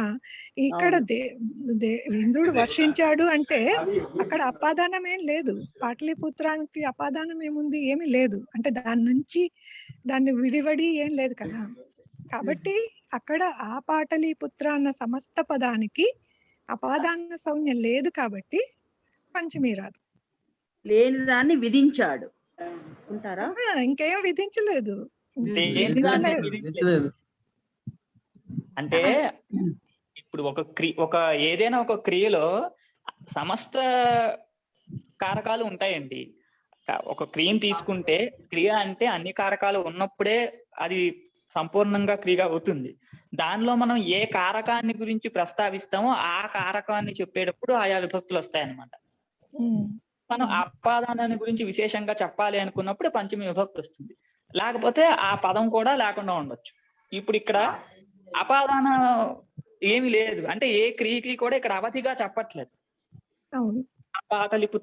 పుత్రం ఆ పాటలీపుత్రం వృష్టో దేవః అనే దగ్గర అవధి ఏమీ లేదనమాట. కాబట్టి అపాదానం లేదు, లేకపోవడం వల్ల పంచమికి అవకాశం లేదు అని చెప్పాం. అర్థమైందండి, ఇప్పుడు అర్థమైందండి. ఉంటేనే చెప్పాడు కానీ ఇక్కడ లేదు, అది అసలు పాయింట్. అంతే కదండి సారాంశం. దాని తర్వాత అనుహు యత్సమయ అని మనం పైకి వెళ్దామండి. తప్పకుండా. అనుహు యత్సమయ అని సూత్రం అండి. అంటే యత్సమయ అంటే సమయ శబ్దానికి సామీప్యం అని అర్థము, అంటే సమీపము అని అర్థం. ఇంతకు ముందు మనకు వచ్చింది అభిత పరిత సమయ అనే వచ్చింది. సమయ అంటే సమీపం అని అర్థము. అంటే యత్సమయ అంటే యస్య సమయ అని, అంటే దేని యొక్క సామీప్యాన్ని కనుక అను అనేది ద్యోతన చేస్తుందో అప్పుడు అను అనే అవ్యయము జ్ఞాపకవాచి అయినటువంటి పదంతో సమాసాన్ని పొందుతుంది అని అర్థం అండి. ఒకసారి కాశికా పంక్తి చూద్దాము. సమయ సమీపం అనుహు యస్య సమీపవాచి, అంటే అను అనేది దేని యొక్క సమీపాన్ని అయితే చెప్తుందో తేన లక్షణ భూతేన సహా విభాష సంస్థతే, అటువంటి జ్ఞాపకవాచి అయినటువంటి దానితో వికల్పంగా అను అనేది సమాసాన్ని పొందుతుంది. అవ్యయీభావశ్చ సమాసో భవతి, సమాసం అనేది అవ్యయీభావము అనే పేరును కూడా పొందుతుంది అనండి. దానికి ఉదాహరణ అనువనం అనండి. గత అనేది దాని అర్థాన్ని, ఇది లక్షణవాచకము అని తెలియడం కోసం మనకు అక్కడ చెప్తున్నారు. అనువనం అనేది సమస్త పదము. అనువనం అంటే అర్థం ఏంటి? వనస్య సమీపం అనే అర్థం. కానీ ఇక్కడ విగ్రహవాక్యం చెప్తున్నప్పుడు వనస్య సమీపం అని చెప్పక్కర్లా, వనస్య అను అనే విగ్రహవాక్యం చెప్పుకోవచ్చు. ఎందుకంటే ఇది వికల్పంగా సమాసం వస్తుంది అని చెప్పడం వల్ల ఇది నిత్య అవ్యయీభావ సమాసం కాదు. కాబట్టి స్వపదంతో కూడా విగ్రహవాక్యం ఉండొచ్చు. కాబట్టి వనస్య అను అశనిహి గతః అనండి. అశనిహి గతః అంటే పిడుగు పడింది అని అర్థం. గతః అంటే ఇక్కడ వెళ్ళింది అని అర్థం కాదు, గమనార్థాన్ని, కేవలం గమనార్థం పతనాన్ని చెప్తుంది. ఇక్కడ గమనం అనేది పతన రూప గమనం అన్నమాట. అధః పతనం అంటే అధోగమనం అని అనుకోవచ్చు. తర్వాత ఇక్కడ కూడా ఈ పిడుగు ఎక్కడ పడింది అనే దానికి లక్షణం ఏంటి అంటే వనం, అంటే వనానికి దగ్గరలో పడింది అని. కాబట్టి ఇక్కడ వనానికి దగ్గరలో పడింది అనేది మనకి ఎలా తెలుస్తోంది అంటే అను అనే దాని వల్ల తెలుస్తుంది. అను అనేది కనుక ప్రయోగించకపోతే వనే అశనిగత అని చెప్తే సరిపోతుంది. వనే అశనిగత అంటే అడవిలో పిడుగు పడింది అని తెలిసిపోతుంది. కానీ వనే అని చెప్పకుండా వనస్య అను అని చెప్పడం వల్ల ఏం తెలుస్తోంది? వనానికి దగ్గరలో ఈ పిడుగు పడింది అని తెలుస్తోంది. కాబట్టి ఇక్కడ ఈ అను అనేది ఈ లక్షణవాచి అయినటువంటి వనానికి సామీప్యాన్ని తెలియజేసేదిగా ఉన్నది. కాబట్టి ఈ అను అనే పదము వనస్య అనే పదంతో సమాసాన్ని పొందుతుంది వికల్పంగా అనండి. అనువనం అనేది సమస్త పదము, వనస్య అను అనేది లౌకిక విగ్రహవాక్యము. ఇక్కడి నుంచి ప్రక్రియ మొదలవుతుంది. రూపం ఎవరు చెప్తారండి? రూపంలో విశేషం ఏమీ లేదు, ఒకటే విశేషం ఈ సూత్రం. ఇంతకు ముందు వేరే సూత్రాలు చెప్తాం, ఇక్కడ ఈ సూత్రం చెప్తాం అంతే.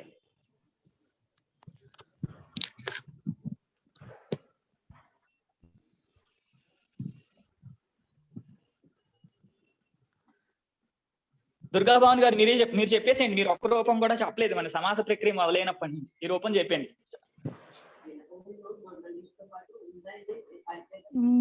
నేను అన్ని ఫాలో అవ్వలేదు కానీ ట్రై చేస్తాను. ఓకే, సో వనస్య అను అన్నది లౌకిక విగ్రహ వాక్యం. అనుయత్ సమయం లౌకిక విగ్రహ వాక్యం ఏమో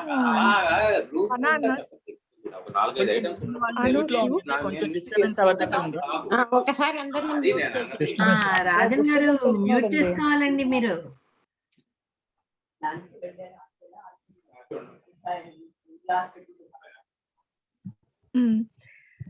వనస్య అను అని లౌకిక విగ్రహ వాక్యం, వననస్ అనుసు అని అలౌకిక విగ్రహ వాక్యం. అనుర్యత్ సమయ అన్న సూత్రం ద్వారా ఇక్కడ అవిభావ సమాస సంజ్ఞ, దీనికి కృతధిత సమాసాశ్చ అని ప్రాతిపదిక సంజ్ఞ, సుపో ధాతు ప్రాతిపదికయోహో అని ఇక్కడ ప్రాతిపదిక అయింది కాబట్టి ఇక్కడ వీటిలో దీని అవయవాలైనటువంటి సుప్పులకి లుక్కు కాబట్టి వన అను అనుంది. ఇక్కడ అనుహు యత్ సమయ అని సూత్రంలో అనుహు అన్నది ప్రథమ విభక్తిలో నిర్దిష్టమైంది కాబట్టి ప్రథమ నిర్దిష్టం ఉపసర్జనం అదే కదా సూత్రం అని ఉపసర్జన సంజ్ఞ. ఉపసర్జన సమాస ఉపసర్జనం ప్రథమ నిర్దిష్టం సమాస ఉపసర్జనం అని అనుకి ఉపసర్జన సంజ్ఞ. ఉపసర్జనం పూర్వం అని అను పూర్వంగా వస్తుంది. అను వన అనుంది. పూర్వ నిపాతం అయింది, అదే పూర్వ నిపాతం కాబట్టి అను వన అనుంది. ఈ వన అన్నది అదంతమైంది. అను వన అన్న సమాస ప్రాతిపదిక అదంతమైంది. ఇది అవ్యయీభావ సమాస ప్రాతిపదిక కాబట్టి నా అవ్యయీభావాతోమ్య పంచమ్యాహ అన్న సూత్రం ద్వారా అవ్యయాదాప్ సుపహ నుంచి సుప్పులకి లుక్కు రావాల్సి ఉండగా ఈ నా అవ్యయీభావ అది నేను పూర్తిగా చెప్పలేను సూత్రం అదే అతో అమ్ తు అపంచమ్యాహ ఆ సూత్రం ద్వారా అమ్ అన్న ఆదేశం వస్తుంది సుప్పుకి. కాబట్టి ఇక్కడ అనువనం అదే అమి పూర్వంగా ఉన్నప్పుడు ఏకాదేశం అవుతుంది ఏంటి పరరూపం. అలాగా అక్కడ పూర్వరూపం అండి, పూర్వరూపం పూర్వరూపం అప్పుడు అనువనం అనేది సిద్ధించింది. అంతేనండి.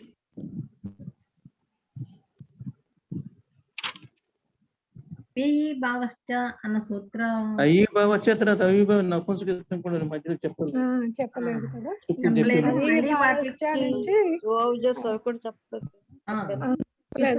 పెట్టేద్దాం అన్నాను. చెప్పాలి అదే సూపర్ అని చెప్పేసాను కానీ అది చెప్పలేదు, సూత్రం చెప్పలేదు. నపుంసకత్వం చెప్పాలి, చెప్పకపోతే ఈ నపుంసకత్వం చెప్పకపోతే ఏంటి ప్రాబ్లము? అంటే ఎప్పుడు అంటే ప్రథమాలు ఇది ఎలాగూ హ్రస్వమే అయింది. ఒకవేళ నపుంసకత్వం మన చెప్పకపోతే నపుంసకత్వం చెప్పకపోతే ఏ విభక్తి అయినా ఏ వచనమైనా చెప్పుకోవాలి. నపుంసకత్వం వల్ల అవ్యయం వల్ల మనం ప్రథమ చెప్పుకుంటాము. నపుంసకత్వం వల్ల ప్రాతిపదిక హ్రస్వం కూడా రావాలి అంటే అది చెప్పుకోవాలి కదండి. అంటే నపుంసకత్వం హ్రస్వ నపుంసకి అన్న సూత్రం కాకుండా ఇంకేం ప్రయోజనం ఉంది చెప్పడానికి? దుర్గా భవాని గారు, మీరు అలా అనకూడదండి, ఖచ్చితంగా చెప్పాలి. నాకు తెలియదు, వినలేదు, తెలీదు.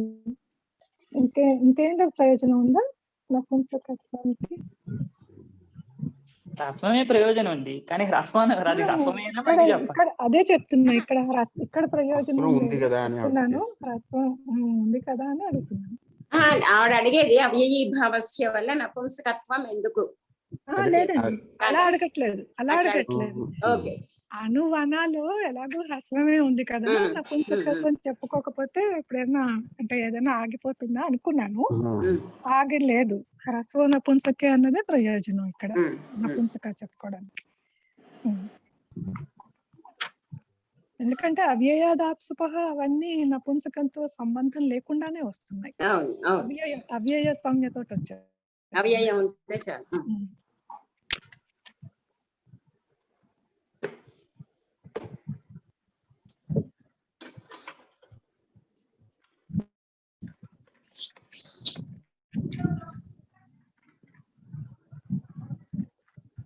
తర్వాత ఉదాహరణ దగ్గరికి వెళ్దామండి. ఈ అనువనం అశనిహి గతః అనుహు ఇతి కిం అని దళసార్థక్యాలు చెప్తున్నారు.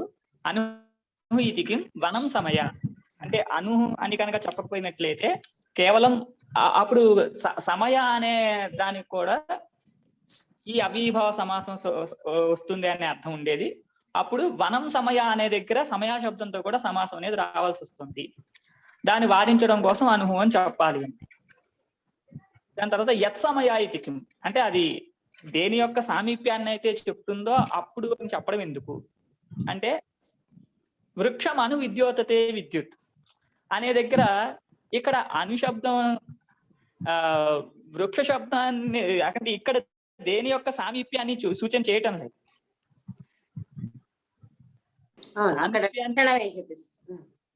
అంటే వృక్షం మీద చాలా పిడుగు పడింది అని చెప్తున్నాము. ఇక్కడ సామీప్యాన్ని దేన్ని కూడా అను అనేది సూచన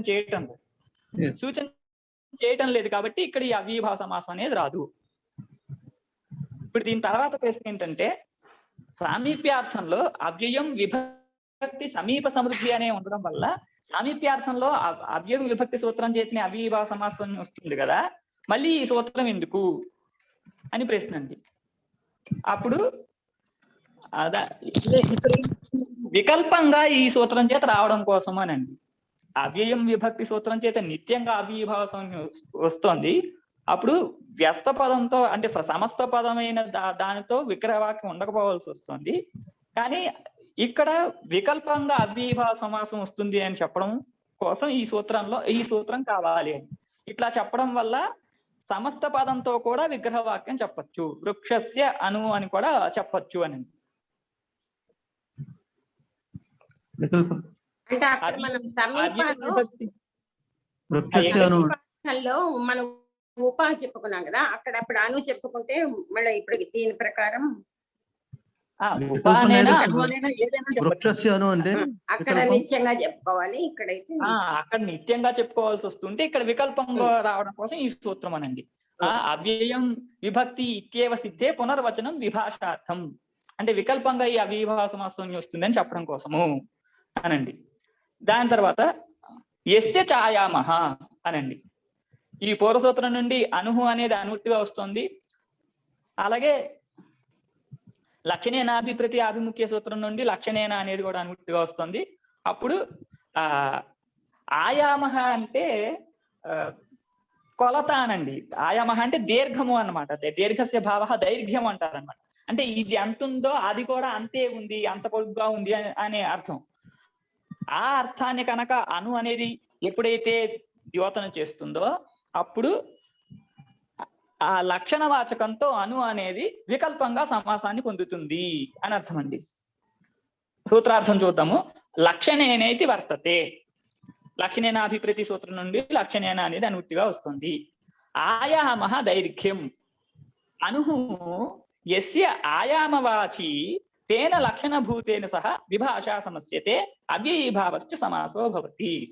అంటే అను అనేది దేని యొక్క దైర్ఘ్యాన్ని అయితే చెప్పేటటువంటి దానిగా ఉంటుందో అప్పుడు అది లక్షణవాచకంతో అంటే చిహ్నవాచకమైన దాంతో వికల్పంగా సమాసాన్ని పొందుతుంది. ఆ సమాసానికి అవ్యయీభావము అనే పేరు కూడా వస్తుంది అనండి. దానికి ఉదాహరణ అనుగంగం వారణాసి అనండి. వారాణసి అనండి. అనుగంగం వారాణసి అంటే వారణాసి ఎంత పొడుగుగా ఉందో అంత పొడుగుగా ఈ గంగా నది కూడా ఉన్నది అనండి. ఇక్కడ ఈ పొడుగుగా ఉన్నది అనే అర్థాన్ని తెలియచేసేది అను అనే పదము. కాబట్టి ఈ అను అనే పదము చిహ్నవాచకమైనటువంటి గంగా అనే పదంతో సమాసాన్ని పొందితే అనుగంగం అని ఏర్పడుతుందండి.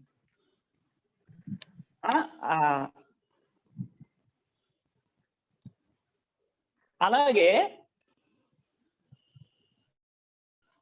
అనుయామునం మథుర అనండి.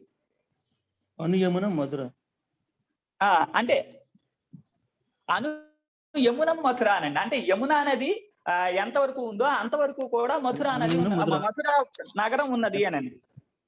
అంటే మథురా నగరం ఎంత పొడుగ్గా ఉందో ఎంత విస్తారంగా ఉన్నదో ఎంత విస్తృతిలో ఉన్నదో అంత విస్తృతికి కూడా దానికి ఆనుకొని ఈ యమునా నది ప్రవహిస్తోంది అని చెప్పడం అండి. అంటే దానికి అర్థం చెప్తున్నారు. అంటే యమున ఆయామేన మథుర ఆయామో లక్ష్యతే.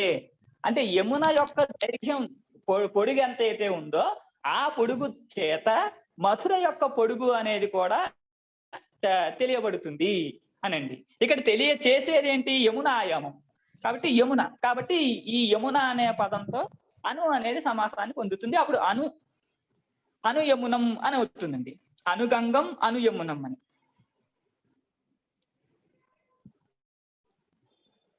ఇక్కడ ఈ సమాసం చెప్పాలండి. అనుగంగం అనుగంగం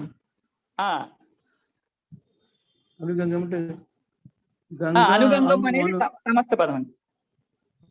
గంగా అనుసు అండి, అంతే కదా? లౌకిక విలువ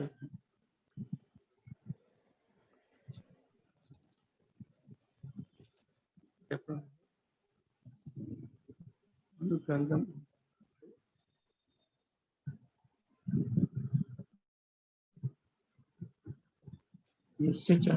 అంటే అక్కడ ఏం చెప్తున్నారంటేనండి, గంగా దైర్ఘ్యానికి సమానమైనటువంటి దైర్ఘ్యం కలిగినది వారాణసి అనండి అర్థం. అంటే గంగా నదికి ఎంతైతే దైర్ఘ్యం ఉందో అంటే ఎంతైతే పొడుగు అనేది ఉన్నదో అదే పొడుగుతో సమానమైనటువంటి దైర్ఘ్యం కలిగినది వారాణసి అనండి. అనుగంగం అనే దగ్గర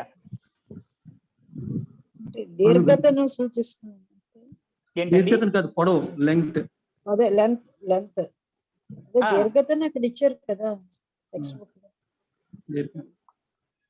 గంగా మనసు అండి, అంతే కదండి? అలౌకిక విగ్రహం.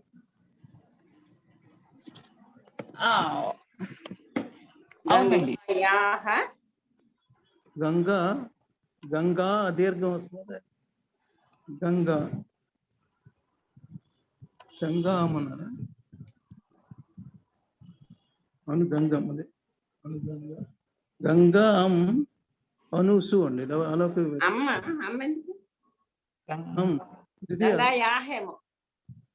గంగా యాం కాదు. గంగా ఎంత పొడుగు? గంగా అను గంగం. గంగం అన్నప్పుడు అక్కడ గంగా అన్నది అమ్ము ఇది గంగం అన్నది మీకు నావ్య భావాత వచ్చింది. అందువల్ల గంగం. గంగా అమ్ము కదండి. ఒక్క నిమిషం అండి. గంగా దీర్ఘం. గంగా గంగాయ అనవచ్చు. గంగాయ ఇక్కడ గంగాయాహ అను అనే లౌకిక విగ్రహవాక్యం అండి. గంగాయాహ అను అనే దానికి అర్థం ఏంటంటే గంగా యొక్క దైర్ఘ్యం ఎంత అయితే ఉందో అంత దైర్ఘ్యం కలిగినది. గంగా గ్యాస్ వస్తుందండి. గంగా, అవునండి, గంగా గ్యాస్. తర్వాత అనుసు అని అలౌకిక విగ్రహవాక్యం వస్తుంది. తర్వాత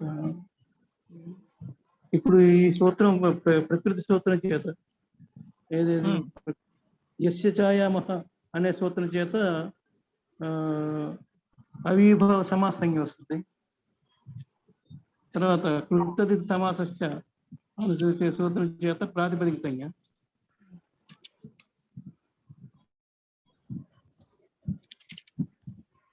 తర్వాత సుపోధాత ప్రతిపదిక అనే సూత్రం చేత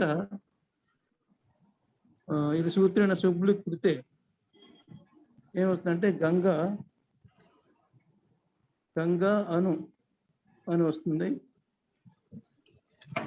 తర్వాత ప్రథమానిర్దిష్టం సమాసాశ్చ సమాస ఉపసర్జనం ప్రథమానిర్దిష్ట సమాస ఉపసర్జనం ఇది సూత్రేణ ఉపసర్జన సంజ్ఞాయం అను అన్నదానికి ఉపసర్జన సంజ్ఞ వస్తుంది. తర్వాత ఉపసర్జన పూర్వం అనే సూత్రం ఇది సూత్రేణ తస్య పూర్వ నిపాతే కృతే అను ఇది జాతే అనుగంగా ఇది జాతే.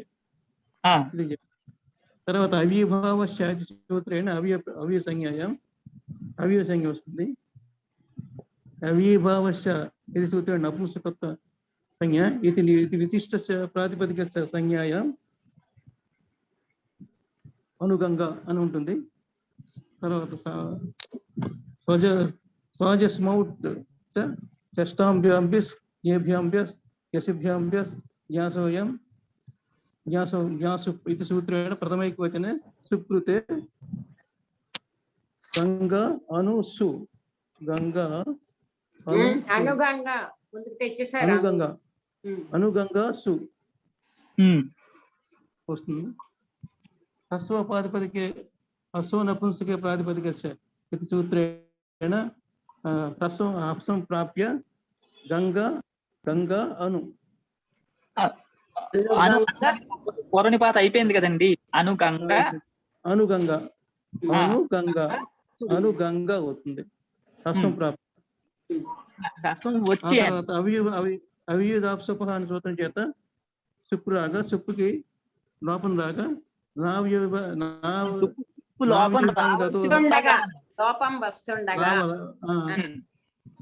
సూత్రేణ శుక్లుకి కృతే జాతే తం బాధిత్వా నావ్యభావదతో ఆంతో పంచమ్యా అనే సూత్రం చేత అమ్ ఆదేశం రాగా అనుగంగా అమ్ ఆదేశం అమి పూర్వ అనే సూత్రం చేత పూర్వరూపే ఏకాదేశ భవతి పూర్వపరయో పూర్వరూపే ఏకాదేశ భవతి. అప్పుడు అనుగంగం అవుతుంది. అనుగంగం అవుతుంది. అంతేనండి. ఇక్కడ వికల్పం వస్తుంది కదా, మళ్ళీ వికల్పం ఉన్నదా? వికల్పం అండి, ఇది కూడా వికల్పమే. ఇది రాని పక్షంలో వికల్పంగా ఏమొస్తుంది? అవును, ఇది రాని పక్షంలో గంగాయాహ అను అనే ప్రయోగం ఉంటుంది అని. గంగాయాహ అను అనే ప్రయోగం అంతేనండి. దాని తర్వాత అనుయమునం రూపం. దమయంతి గారు మీరు చెప్పండి. నాకు ఇక్కడ కొంచెం డిస్టర్బెన్స్ ఉందండి.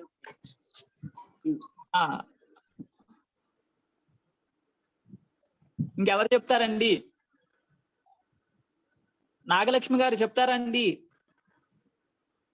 అంటే అందరూ చెప్పే వాళ్ళే చెప్తూ ఉంటే అందరికీ వస్తుందని నేను అనుకోనండి. మీరు ప్రతి ఒక్కళ్ళు మీరంతటి మీరు ప్రభాకర్ రాజు గారు వచ్చినట్టుగా ఇండివిజువల్ గా వచ్చి చెప్తేనే మీకు అలవాటు అవుతుందండి. నేను మిమ్మల్ని మీరు చెప్పండి నాకు అనే అవకాశం మీరు ఇవ్వకూడదు.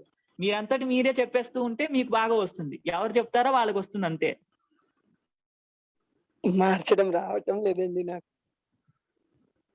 నాగలక్ష్మి గారు చెప్పండి. నాకు రావటం లేదండి మార్చడం. మనం కొత్త సూత్రాలు ఏమీ తీసుకోలేదండి.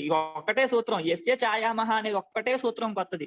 ఇంకా అన్ని మనం ఇంచుమించు ఒక 15-20 రోజుల నుంచి చూస్తున్న సూత్రాలే.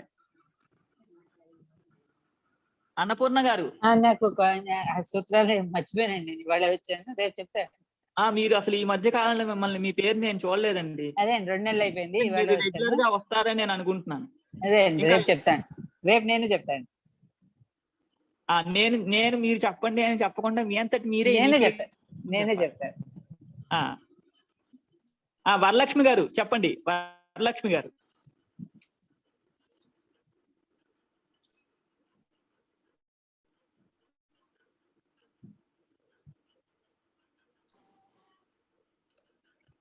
అను యమునం అని. అవునండి. యమునాయాహ అను అని లౌకిక విగ్రహవాక్యం అంటే అక్కడి నుంచి చెప్పండి. యమునాయాహ అను అను యమునాయాహ అనుసు. యమునా నస్ అనుసు. యమునా నస్ యమునా నస్ అనుసు. చెప్పాలండి. మొదటి నుంచి మనం ఎలా అయితే చెప్తున్నాం అంతే, వీటిల్లో మార్పులు ఏమి లేవు. ఒక్కటే మార్పు అంతే. దాని నుంచి అను యమునాయాహ అనుసు, యమునాన్యస్ అనుసు అని. దీంట్లో కృతద్ధిత సమాస అనే సూత్రం వల్ల ప్రాతిపదిక సంజ్ఞ ప్రాప్తించగా, సుపోధాతు ప్రాతిపదికయో అనే సూత్రం వల్ల సుప్పులు లుక్కవగా యమున అను రూపం సిద్ధించగా,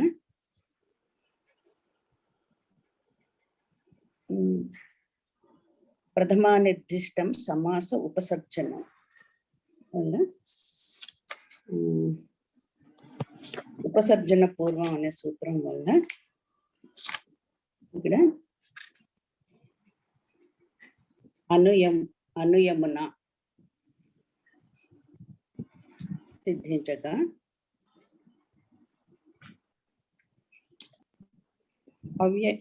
అవ్యయీ భావస్య వల్ల అవ్యయ సంజ్ఞ, అవ్యయీ భావస్య నపుంసకత్వం అనే సూత్రంలో నపుంసకత్వం. నిపాతం చేసినప్పుడు రూపం చెప్పండి మేడం. ఉపసర్జన పూర్వం కదా కుట్లుకి అయినప్పుడు తర్వాత ఏంటి వస్తుంది? అను యమున. ఉపసర్జన పూర్వం తర్వాత ఏంటి వస్తుందో రూపాలు చెప్పాలి.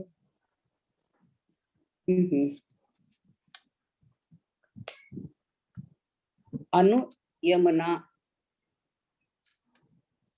కదా.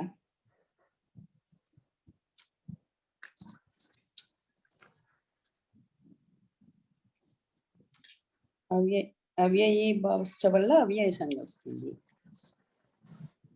తర్వాత నపుంసకత్వం, తర్వాత సౌజసమౌ చష్టాభ్యాం బిస్ జ్ఞాభ్యాం భస్ న్యసిభ్యాం భస్ న్యసోసాం న్యోసు అనే సూత్రం వల్ల ప్రథమ ఏకవచన సుప్రత్యయం చేయగా అను యమున సు. హ్రస్వో నపుంసకే ప్రాతిపదికస్య సూత్రం వల్ల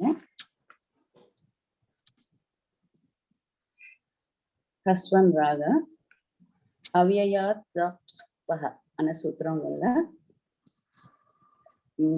లుక్ అవ్వాల్సి ఉండగా దాన్ని బాధిస్తూ నా అవ్యయీ భావాలు అంత్య పంచమ్యాహ అనే సూత్రం వల్ల ఇది అమ్మ ఆదేశం, ఇందులో అమ్మ ఆదేశం అవ్వగా అను యమునం అనే రూపము. అది రాని పక్షంలో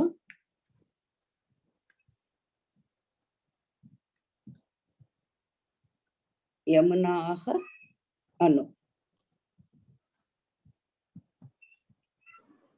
యమునాయాహ యమునాయాహ అను అంతేనమ్మా అనే రూపం సిద్ధిస్తుంది.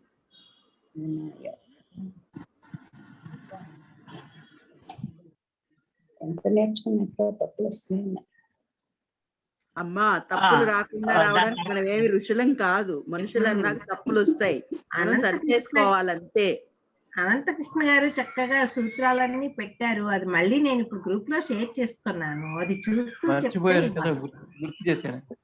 అది వరలక్ష్మి గారు చెప్పినప్పుడే నేను చాలా తప్పులు చెప్పానండి, మళ్ళీ చాలా సార్లు కరెక్ట్ చేసుకుంటానండి. నాకు తెలిసింది, నాకు తెలియనివి నేను ఏమి చేయలేను. కొన్నిసార్లు కరెక్ట్ చేసుకునే అవకాశం లేదు, కానీ ఎప్పుడైనా మనకి రావాలి అంటే నోరు తెరిచి చెప్పినప్పుడే వస్తాయండి. మనం చెప్పకుండా ఉంటే వచ్చే అవకాశం ఉండదు. మీరు ఇంకా ఈ వయసులో ప్రయత్నం చేస్తున్నారు, అంతవరకు చాలా ఆనందం, సంతోషం.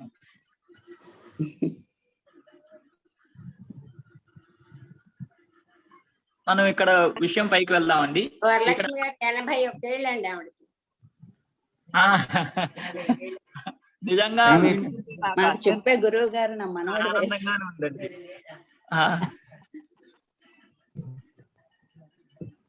మీ శ్రద్ధకి నా సాష్టాంగ ప్రణామాలండి. అయ్యో చాలా బాగా చెప్పారండి. అదే ఒంటరితనంతో చదవాలని శ్రద్ధ వచ్చింది. మనం ఈ విషయంలో పైకి వెళ్దామండి. ఓకే గురువు గారు టైం చూడండి, ఇంకొక నిమిషం ఉందంతే అండి. మొదలు పెడితే మళ్ళీ అవ్వదు మనకి. అవునండి, నేను సమయం చూడలేదు. లోపల డౌట్స్ అడగమనండి, ఎవరైనా మీరు చెప్పేస్తారు ఒక నిమిషంలో, మేము అందుకోలేము అది. బికాస్ మీరు ఆ స్పీడ్ లో చెప్పగలరు. ఇంకా ఎవరికైనా డౌట్స్ ఉన్నాయేమో చెప్తాను అనేవాడిని కాదు, నేను టైం చూడలేదు. నేను చూస్తున్నాను అందుకే కాబట్టి మనం ఇంకా ఎవరైనా సందేహాలు ఉంటే అడగమనండి. అవునండి, లేదంటే ఏదైనా మంచి శ్లోకం చెప్పండి. ఈ సూత్రాలన్నీ ఒక ఆర్డర్ లో పెట్టారు అనంతకృష్ణ గారు. నేను అది ఇప్పుడు మళ్ళీ షేర్ చేశాను. ఒకసారి అది చూసి చెప్తే అందరికి ఈజీగా ఉంటుందండి ఆ సూత్రాలది. రేపు నేను అదే చెప్తానండి బ్రహ్మర్ గారు. మీకోసమే పంపించారండి అన్నపూర్ణ. అవునండి, అవును అనుకున్నా. అంటే మొదటిది మాత్రం చెప్పక్కర్లేదు, అది ప్రస్తుత సూత్రం ఎందులో ఉన్నామో అది చెప్తే చాలు. అందరితో చెప్పించారండి మొదట్లో. నేను ఇందాక షేర్ చేశాను కదా, అందులో అన్నపూర్ణ గారికి చెప్తున్నాను. మొదట్లో అక్కర్లేదు, 2 క్లాసెస్ లో చెప్పించారు వరుసగా అందరి చేత. ఆవిడ రాలేదు కదండి, అందుకని ఇప్పుడే వచ్చారు ఆవిడ చాలా రోజుల తర్వాత. మామూలుగా చెప్తున్నాను.